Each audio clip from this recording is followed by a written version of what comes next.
अस्सलाम वालेकुम फ्रेंड्स, कैसे हैं आप सब। अल्लाह ताला से दुआ है कि आप सब खैरियत से हों। चैनल पर जो लोग नए हैं तो प्लीज़ सब्सक्राइब ज़रूर कर लीजिएगा और मेरे सब्सक्राइबर्स का हमेशा की तरह बहुत बहुत शुक्रिया। फ्रेंड्स, ये दुनिया है, ये किस रूल पर चलती है ये मुझसे ज़्यादा बेहतर आप लोग जानते हैं। दुनिया हमेशा गिव एंड टेक के रूल पर चलती है, कुछ दो कुछ लो। जब किसी दो बंदों का पर्पस सेम होता है तो वहाँ गिव एंड टेक का मामला ज़रा कम होता है, लेकिन अगर दो अपोजिट लोग कहीं काम करते हैं, आपस में एक दूसरे से वास्ता पड़ता है, जो कि पड़ता रहता है, जो कि मस्ट है दुनिया में सर्वाइवल के लिए, तो वहाँ गिव एंड टेक का उसूल ज़रूर ज़रूर ज़रूर लगाया जाता है। लगता है उसके बग़ैर दुनिया नहीं चलती। जी दोस्तों, एक हाथ दो एक हाथ लो, ये तो आपने सुना होगा। इसी तरह जब हम लोग कहीं भी किसी भी पेशे में काम करते हैं तो हम कभी किसी के काम आते हैं और कभी कोई हमारे काम आता है, और दूसरों के ऊपर भरोसा क्रिएट करने के लिए भी हमें गिव एंड टेक का उसूल चलाना पड़ता है। दोस्तों, हम यूट्यूबर्स हैं, हम रिएक्शनिस्ट हैं और सबसे बढ़कर हम रिपोर्टर हैं। यहाँ पर सलमा सितारा के इशू में हम लोगों ने सितारा को इतना सपोर्ट किया कि लोगों ने हमारा नाम ही सपोर्टर्स रख दिया, लेकिन अगर हमारे चैनल्स पर जाकर देखा जाए तो हमने मुख्तलिफ़ केसेस की रिपोर्टिंग भी कर रखी है। इस रिपोर्टिंग के लिए, या जैसा कि हमें सपोर्टर कहा जा रहा है, उस रिपोर्टिंग के लिए, इन तमाम चीज़ों के लिए हमारे साथ बहुत से दूसरे जो है वो एंगल्स के साथ, जैसे कि हम कहें कि इंस्टा के ऊपर से यहाँ वहाँ दूसरे प्लेटफॉर्म से हमारे साथ बहुत से लोग जुड़े हुए होते हैं, अटैच्ड होते हैं।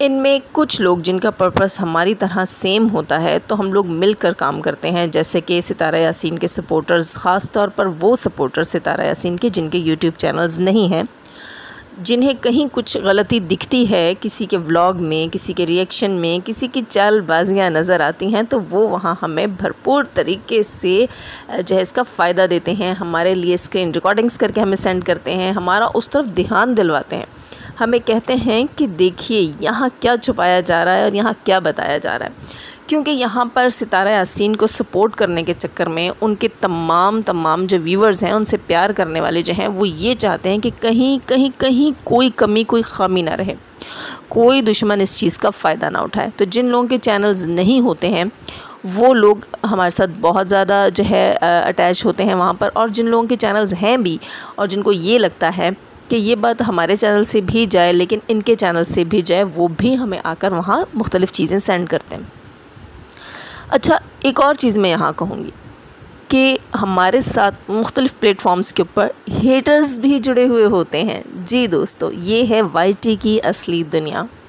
जब मैं नई आई थी यूट्यूब के चैनल के ऊपर तो मुझे हैरत होती थी। अक्सर चैनल्स के ऊपर मैं सुनती थी, लोग कहते थे कि व्यूअर्स जो आप देख रहे हैं ये हकीकत नहीं होती, पर्दे के पीछे एक और दुनिया है जहाँ ये यूट्यूबर्स एक दूसरे के साथ मिले होते हैं।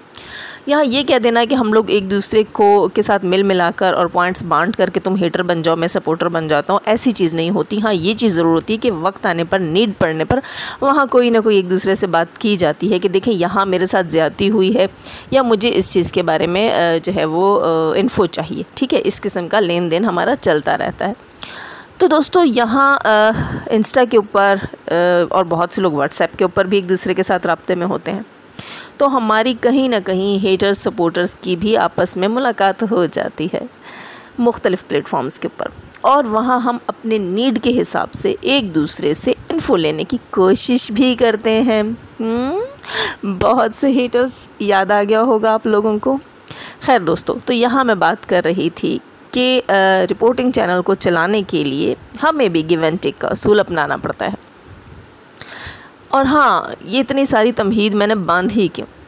दोस्तों, सलमा यासीन जो हैं उनकी लाइव में उस दिन कहा गया कि मरियम फ़हद जो हैं वो मुंह पर कुछ और हैं और पीठ पीछे कुछ और हैं, वो अपने चैनल पर कुछ और होती हैं और दर हकीकत वो कुछ और हैं। तो मैंने सोचा क्यों ना अपने दोस्तों को मरियम फ़हद की रियलिटी बता दूँ। है ना सलमा यासीन, आपको तो बहुत शौक़ है कि आप कुछ ऐसी चीज़ें करें कि लोग आपकी वाह वाह करें, आपकी जय जयकार हो, है ना। इंडियन लैंग्वेज में यही कहते हैं दोस्तों। चलें, बात करते हैं कि मरियम फ़ाहद जैसी हैं वैसी हैं भी कि नहीं हैं। इतनी सारी तमहीद मैंने बांधी दोस्तों कि गिव एंड टेक का असूल होता है। मैं भी एक यूट्यूबर हूँ और मैं इस चीज़ को बेहतर तौर पर समझ सकती हूँ। कुछ लोग हमारे पास आते हैं और हमें आकर कुछ इन्फ़ो देना चाहते हैं, लेकिन उससे पहले वो ये चाहते हैं कि वो हमारी जांच पड़ताल कर लें कि हम उनके साथ कितने लॉयल हैं। तो अपनी लॉयल्टी शो करने के लिए, क्योंकि आपने वहाँ से कुछ हासिल करना है, तो आपको अगले का एतमाद हासिल करना होता है और एतमाद हासिल करने के लिए आपको मनोरंजन करना पड़ता है। वो कैसे दोस्तों? यहाँ जो है सलमा यासीन की चेली चपाटियाँ अक्सर आती होती हैं इंस्टा के ऊपर और वो हमें यकीन दिलाने की कोशिश करती हैं कि आप यकीन कर लें कि सितारा ऐसी हैं वैसी हैं। जब ये केस स्टार्ट हुआ था तो हमारे पास बहुत से लोग आए थे इंस्टा के ऊपर जिन्होंने हमसे रब्ते की कोशिश की थी और फिर हमने भी जांच पड़ताल की कोशिश की थी। ऐसे नहीं होता दोस्तों कि कोई भी आपके पास वाईटी के ऊपर आएगा, इंस्टा के ऊपर आएगा या कहीं भी किसी और प्लेटफॉर्म से आएगा और वो आकर आपके आगे सारा सच रख देगा या आप उसके आगे सारा सच रख दोगे। वो आपको कुरेदने की कोशिश करता है, आप उसको कुरेदने की कोशिश करते हो, ठीक है। लेकिन अगर कोई ख़ुद चलकर आपके पास आता है तो फिर आपको ये लगता है कि मुझे कुदरत ने मौका दिया है और मुझे इससे इन्फ़ो हासिल कर लेनी चाहिए। दोस्तों, जब कोई आकर हमें ये कहेगा कि अल्लाह ताला ने आपको इतने ज़बरदस्त प्लेटफॉर्म्स दिए हैं और आप सच का साथ दें और आप सलमा का साथ दें, तो हमें भी ये लगेगा कि चलो ये बंदा आया है और ये हमें कन्विंस करने की कोशिश कर रहा है, तो चलो आओ इसको थोड़ा दाना दुनका डालते हैं, चेक करते हैं। जब आप दाना डालें और अगला दाना चुग ले तो फिर आपको कुछ ना कुछ इन्फ़ो वहाँ से हासिल मिल जाती है, मतलब कोई ना कोई इन्फ़ो आपको हासिल हो जाती है। तो दाना तो डालना पड़ता है इन्फ़ो लेने के लिए, क्योंकि ये हमारा काम है, हम रिपोर्टिंग करते हैं। ऐसी इन्हीं चीज़ों को कहते हैं ज़राए, ठीक है दोस्तों। दर हकीकत यही होते हैं ज़राए। ये आपके पास आते हैं, फिर आप दाना डालते हैं और फिर जो है आपको कोई ना कोई इन्फ़ो मिल जाती है।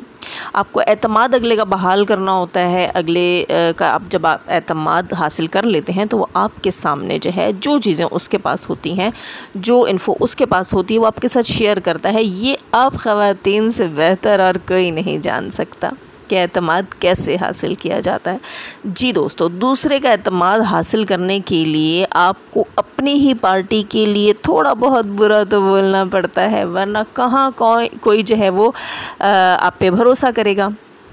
तो ये चीज़ हुई है मरियम फ़ाहद के सीन में कि मरियम फ़ाहद रिपोर्टिंग कर रही हैं। मरियम फ़ाहद के पास अगर सलमा की पार्टी से, सलमा की टीम से कोई आएगा और मरियम को लगेगा कि इस बंदे से मुझे इन्फ़ो लेनी है, मुझे भी ये जानना है कि सलमा आखिर कितने पानी में है और सलमा के चेले चपाटों ने कौन से कारनामे किए हैं अब तक, तो मरियम फ़ाहद को दाना डालना पड़ेगा। और मरियम फ़ाहद को दाना क्या डालना था दोस्तों? वो दाना सिर्फ ये था कि आप सितारा यासीन के लिए कुछ 2-4 ऐसी लाइनें बोलें कि अगला आप पे भरोसा कर जाए और अगले को लगे कि हाँ, इसके दिल में थोड़ी सी जगह है, गुंजाइश है सितारा के साथ घुसने की, मतलब सितारा को साइड में करके इसके मन में घुसने की थोड़ी सी जगह है, क्योंकि ये बंदी तो अंदर अंदर सितारा के ख़िलाफ़ है, ठीक है। ऐसा शो करना पड़ता है, ऐसा प्रिटेंड करना पड़ता है। तो मरियम फ़ाहद ने दोस्तों यही काम किया और मरियम फ़ाहद ने उस बंदी के सामने, सलमा यासीन की उस चेली के सामने, ये प्रिटेंड करने के लिए कि मुझे भी डाउट है सितारा के ऊपर, तो घरेलू औरतों वाली 2-4 बातें कर ली कि सितारा जब आई थी तो यूँ और सितारा तो वो, तो फिर अगली को भरोसा हो गया मरियम के ऊपर कि हाँ भाई वाकई ये भी सितारा को जो है वो प्यार थोड़ी करती है, ये अंदर ही अंदर उसके लिए भी दिल में कुछ ना कुछ रखती है। तो फिर इस बंदी ने वो दाना चुगा और मरियम के ऊपर भरोसा कायम कर लिया, ठीक है। अब मरियम माशाल्लाह एक समझदार यूट्यूबर हैं। वो एवं ही तो सितारा की इतनी बड़ी इतनी बड़ी जो है वो सपोर्टर नहीं बनी, और माशाल्लाह अल्हम्दुलिल्लाह वो तो है ही इतनी बड़ी यूट्यूबर। तो कोई कंचे खेल के तो वो इतनी बड़ी यूट्यूबर नहीं बनी होगी ना दोस्तों, इसके पीछे भी तो कोई कहानी होगी, कोई लॉजिक होगी। तो अब जो लोग ये कह रहे हैं कि मरियम फ़ाहद जो है वो हकीकत में कुछ और है और पर्दे के पीछे कुछ और है, तो नहीं, आप सलमा यासीन, आप सिर्फ एक व्लॉगर हैं, हम लोग रिएक्शनिस्ट हैं।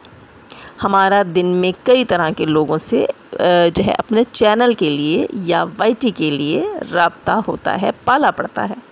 किसको कैसे लेकर चलना है वो हमें अच्छे से आता है। तो हमारे लिए अगर कोई ये कहेगा ना कि हमारे पास राज है, हमारे पास हकीकत है, हमारे पास असलियत है, तो वो बड़ा बेवकूफ़ इंसान होगा। जी दोस्तों, जैसा कि सऊदी जर्नलिस्ट कहती हैं कि जब आप किसी जर्नलिस्ट से बात कर रहे होते हैं तो आपको पता होना चाहिए कि आपकी बात अब उसकी प्रॉपर्टी है। तो दोस्तों, आखिर समीरा अज़ीज़ जो हैं वो कहती हैं कि असगर ने मेरे साथ दिल की बात खोल दी, हकीकत खोल दी। क्यों, कैसे खोल दी? कोई ना कोई लारा तो समीरा अज़ीज़ ने भी लगाया होगा। कोई ना कोई ढकोसला तो दिया होगा कि भाई मैं आपके लिए ये कर सकती हूँ, मैं इस चीज़ को वैसे ख़त्म कर दूँगी, आप मुझे सच तो बताइए। तो बातें घुमाते घुमूते जो है अगला आपके सामने कोई ना कोई रियलिटी, कोई ना कोई इन्फो या कोई ना कोई जो है वो कन्फेशन कर ही लेता है। ये उसूल होते हैं दोस्तों काम के, ये गिव एंड टेक का उसूल है, आपको दाना फेंकना पड़ता है। तो यहाँ ये कह देना कि मरियम फ़हद का असली चेहरा कुछ और है और ये है और वो है, ऐसे नहीं होता। जी बिल्कुल भी ऐसे नहीं होता। दोस्तों, ये हमारे काम की नौइयत है, ये हमारे काम की नीड है। मेरे पास भी इंस्टा के ऊपर जब ऐसे लोग आए हैं तो 2-4 बातें तो करनी पड़ती हैं ना, अगले को ये यकीन दिलाने के लिए कि आप हम पे ट्रस्ट कर सकते हैं, बिल्कुल आप हमें खुलकर बता सकते हैं। तो ऐसी चीज़ें करने के लिए जब हम ख़ुद से थोड़ा सा प्रिटेंड करते हैं कि हम सितारा के साथ नहीं हैं दर हकीकत, तो ही अगला हम पर भरोसा करता है। तो दोस्तों, मेरे ख़्याल से आपके जहन में ये चीज़ अब क्लियर हो गई होगी कि मरियम फ़हद के लिए यूज़ की जाने वाली ऐसी बातें जो हैं वो मन घड़त तो नहीं, लेकिन मरियम की नो हाउस से दूर भी नहीं। मरियम ने जो कुछ किया, जो कुछ वो उस वक्त कहती रही, जो कुछ उस 4 घंटे की कन्वर्सेशन में हुआ, वो मरियम फ़हद की अपनी प्लानिंग से हुआ। वो प्री प्लांटेड था और मरियम फ़हद जो है बेहतर तौर पर जानती थी कि वो अगली को कैसा चारा डाल रही हैं, किस क्वालिटी का चारा देना है, किस हद तक देना है। तो दोस्तों, ये हमारा काम होता है और ये हमारे काम से रिलेटेड चीज़ें होती हैं, हमें ये करना पड़ता है। ये पापड़ बेलने पड़ते हैं और पापड़ अगलों को खिलाने पड़ते हैं। तो सलमा यासीन, आप खुश ना हो, आपके पास बस वही रियलिटी है जितनी के आपको हमने प्रोवाइड की। और आप खुश होती रहीं दोस्तों, इनकी चेली खुश होती रहीं कि वाह मरियम तो हमारे साथ है, मरियम मेल्ट हो जाएगी, मरियम बैक स्टेप हो जाएगी, मरियम तुम $1 लाख ले लो और हमारी तरफ आ जाओ।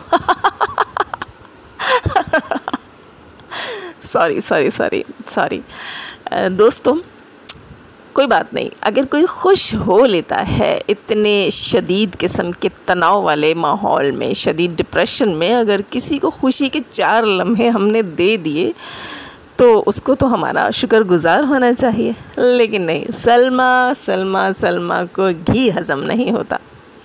तो दोस्तों, ये कह देना कि मरियम की असलियत है हमारे पास, ये है वो है, तो ये सब फजूल चीज़ें हैं।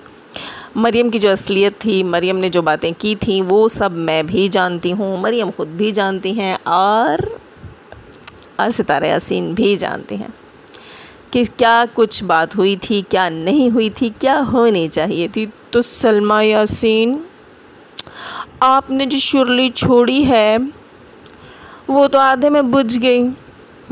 आपको लग रहा था कि आप कोई बहुत बड़ा बम ब्लास्ट करने वाली हैं। आप मरियम फ़हद के बारे में ऐसा कह देंगी तो लोगों का एतमाद उठ जाएगा, तो लोग नाक में नहीं डालते। सबको मालूम है कि काम की नौइयत के हिसाब से आपको चारा डालना पड़ता है, आपको गिव एंड टेक का उसूल रखना पड़ता है। तो एक ख़ास लिमिट तक आप जो है अगले को फंसा सकते हो।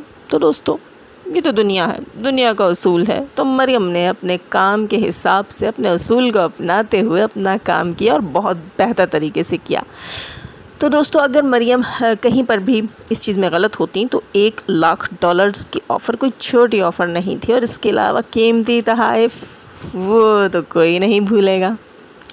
तो अगर मरियम फ़हद जो है वो फेस पर कुछ और पीठ पीछे कुछ और होती तो मरियम फ़हद इन चीज़ों का फ़ायदा उठा सकती थी, क्योंकि मरियम को आज तक सितारा यासीन ने ख़ुद से कोई गिफ्ट नहीं दिया, आप सब जानते हैं, और ना ही कोई ऐसी चीज़ कि हम कहें कि सितारा यासीन ने मरियम फ़हद को ख़रीद लिया। जब मरियम फ़हद को ख़रीदने की कोशिश सलमा यासीन की तरफ से की जा रही थी और इतनी बड़ी बड़ी वैल्यूज़ बताई जा रही थी कि हम आपको ये पे कर सकते हैं, हम आपको ये गिफ्ट कर सकते हैं, आप बैक स्टेप हो जाएं, तो मरियम के पास तो बहुत अच्छा मौका था। क्यों नहीं हुई मरियम बैक स्टेप? क्योंकि दोस्तों, मरियम ने जो दाना डाला था वो सिर्फ़ और सिर्फ इन्फो हासिल करने के लिए डाला था। मरियम ने वहाँ अपना ज़मीर नहीं बेच डाला था। अगली ये समझती रही कि मरियम मुझे अंदर की इन्फोस दे रही है तो मरियम मेरे साथ मिल गई है और मैं मरियम को ख़रीद कर अपनी मर्ज़ी का काम करवा सकती हूँ। उसे लगा, क्योंकि उसने दाना खाया, उसने चारा निगला और उसे लगा कि मरियम जो है वो हमारे काम की बंदी है, हमारे काम आ सकती है। तो देखो, बड़ा आला क्वालिटी का चारा फेंका था मरियम ने, पूरी तरह कन्वेंस हुई बंदी और उसने काफ़ी इन्फो दी मरियम को, जो कि मरियम के पास मौजूद है।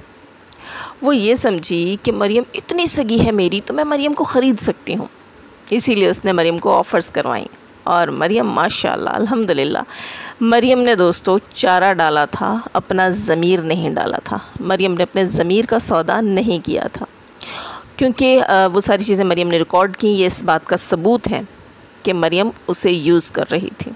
वो समझ रही थी वो मरियम को यूज़ कर रही है, लेकिन दर हकीकत मरियम ने ही उसे यूज़ किया, क्योंकि मरियम से उसको जो इन्फो मिली वो उसके केस में उसकी कोई हेल्प नहीं कर सकती थी। तो कैसा लगा मरियम का ये खेल? और हाँ, सलमा यासीन, एक और बात तो कहना मैं भूल ही गई कि मरियम की दी हुई इन्फो सिर्फ तुम चुगलियों के तौर पर इस्तेमाल कर सकती हो, लेकिन तुम्हारी चेली जो इन्फो दे कर गई वो तुम्हारी पूरी रियलिटी बता गई कि इस बंदी के पास कख नहीं है, कख जिसे कहते हैं ना, कख भी नहीं है। और इस तरह हम सपोर्टर्स और मज़बूत हुए सितारा को सपोर्ट करने में, क्योंकि हमें ये मालूम हो चुका था कि सलमा यासीन कंगली है प्रूफ्स के लिहाज से और उसका केस निहायत कमज़ोर है। जी दोस्तों, उसकी वो चेली और कुछ हमारे काम आई ना आई, कम से कम हमें असली इन्फो देकर गई है, जिससे हमें ये पता चल गया कि सलमा यासीन सिर्फ हाथ पैर मार रही हैं और बाकी उनके पल्ले कुछ भी नहीं है। तो हम अपने काम में और कॉन्फिडेंट हो गए कि हम सही बंदे को सपोर्ट कर रहे हैं और हमने सही बंदे को छोड़ रखा है, यानी कि ये वो बंदा है सलमा यासीन जिसे हमारी सपोर्ट बेकार है, हमने करनी ही नहीं है, ये हमारे काम की बंदी ही नहीं है, ये झूठ के ऊपर है, ये झूठ लेकर खड़ी है। ये सारी चीज़ें हमें क्लियर हुई सलमा यासीन के अपने चेले चपाटों से जो इंस्टा पे आकर हमारे साथ राब्ते करते रहे, यानी कि हमें पता लग गया कि इन तिलों में तेल नहीं। हाँ, एक काम ज़रूर हुआ, सलमा यासीन आपकी चेली हमारा बड़ा फ़ायदा करके चली गई। खैर दोस्तों, अब तक के लिए इतना काफ़ी है। चैनल पर जो लोग नए हैं तो प्लीज़ सब्सक्राइब ज़रूर कीजिएगा और लाइक तो सब ने करना है। अब मिलूँगी आप सबसे इजाज़त, हमेशा की तरह दुआ के साथ। अल्लाह ताला हमें आसानियाँ अता फ़रमाए, आसानियाँ बांटने की तौफ़ीक अता फ़रमाए और शैतान सिर्फ मर्दों और औरतों और जानवरों से रखे, हमें और हमारे चैनल्स को महफूज और हमारी फैमिलीज़ को भी अपने अमान में रखे। आमीन फुम आमीन। अल्लाह हाफ़िज़।